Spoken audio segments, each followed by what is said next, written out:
Nasubok ang pagkamalikain ng mga kababaihan sa bayan ng San Juan, La Union noong Sabado, ika-7 ng Marso. Ito'y sa paghuhulma at paggawa nila ng iba't ibang produkto mula sa clay. Kaya naman si Editha kumasa sa challenge. Yes po, napaka-enjoy kasi actually every year naman nagsi-celebrate tayo ng Women's Month. Pero kakaiba kasi ito kasi may mga ganitong klaseng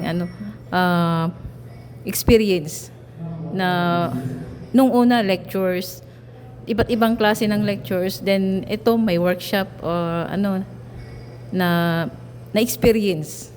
Ang kaalaman sa paggawa nito, hatid ni Dazen, isang potter at entrepreneur.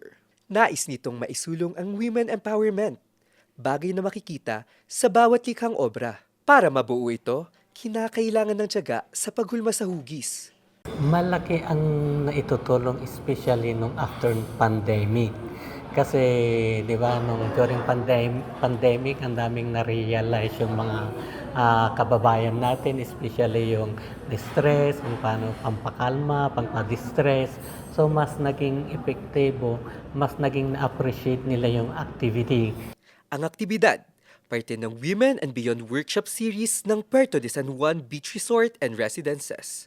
Bukod sa women empowerment, target ding maisulong ang entrepreneurial mindset ng mga kababaihan. We totally believe in women in our society na yun nga, ilaw ng tahanan, pillar. So we always want to make sure and acknowledge them and give them importance during this month kasi hindi naman araw-araw na nakikita natin ang hard work ng mga babae sa ating community.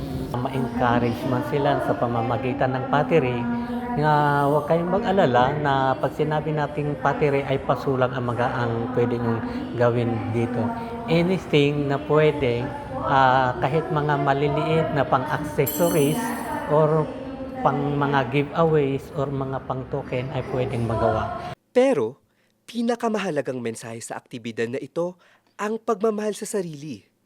Well, definitely this will be an annual event here at PSJ. This is the first year and I believe it's been really successful.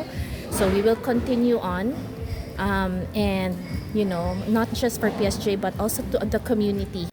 Ang mga nalikhang obra, inuwi ng mga kalahok para patuyuin at pwedeng disenyuhan. Maliban sa dagdag itong pangkabuhayan, malaking tulong din daw ito para sa mental health at pagiging malikain ng mga kababaihan. Rejan Eba, RNG News.